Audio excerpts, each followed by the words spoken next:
Hello student, একটা নতুন জিনিস শিখিয়ে যাব। সেটা হচ্ছে মহাজারনামা কি। ইতিহাস পড়তে গেলে তোমাদের মনের মধ্যে বারবার একটা প্রশ্ন ওঠে, বা মহাজারনামা কে চালু করেছে, যখন এমসিকিউ প্র্যাকটিস করো তখন এই উত্তরটা পাও, তাই না? অপশনালে কখনো দেখা গেছে যে মহাজারনামা সম্পর্কে একটু ব্যাখ্যা করতে বলেছে। মহাজারনামা নিয়ে যখন এত চর্চা হচ্ছে, তাহলে মহাজারনামা জিনিসটা কি সেটা আমি দু চার কথা বলে দেবো। খুব একটা সুন্দরভাবে ফ্রেমের মাধ্যমে বুঝিয়ে দেব, শুনে নাও। চালু করেছিল আকবর।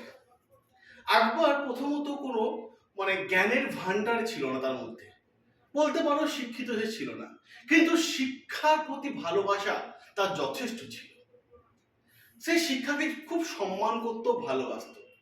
সম্রাট আকবর মাথায় রাখার চেষ্টা করবে, প্রত্যেকটা ধর্ম সম্পর্কে তার জানার খুব ইচ্ছে ছিল। ঠিক আছে, প্রত্যেকটা ধর্মের, হিন্দু হোক, মুসলিম হোক, আজীবক হোক, খ্রিস্টান হোক, ঠিক আছে, প্রত্যেকটা ধর্মের পণ্ডিত ব্যক্তিদেরকে সবাইকে একটা জায়গার মধ্যে সে মিলিত করেছিল। আর সবাইকে একটা জায়গার মধ্যে মিলিত করাটাকে হচ্ছে মহাজারনামা। ঠিক আছে, এবং প্রত্যেকের কাছে জিজ্ঞেস করতো, এই তুই আজকে তোর ধর্ম সম্পর্কে বল, তুমি আজকে তোমার ধর্ম সম্পর্কে বলো, তুমি আজকে তোমার ধর্ম সম্পর্কে বলো।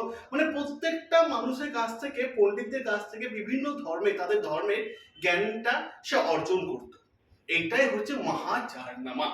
ক্লিয়ার হয়েছে? আর জীবনে নিশ্চয়ই ভুলবে না। ঠিক আছে, এরকম ছোট ছোট ট্রিক পেতে ফলো করো Adda247 WBCS Topper।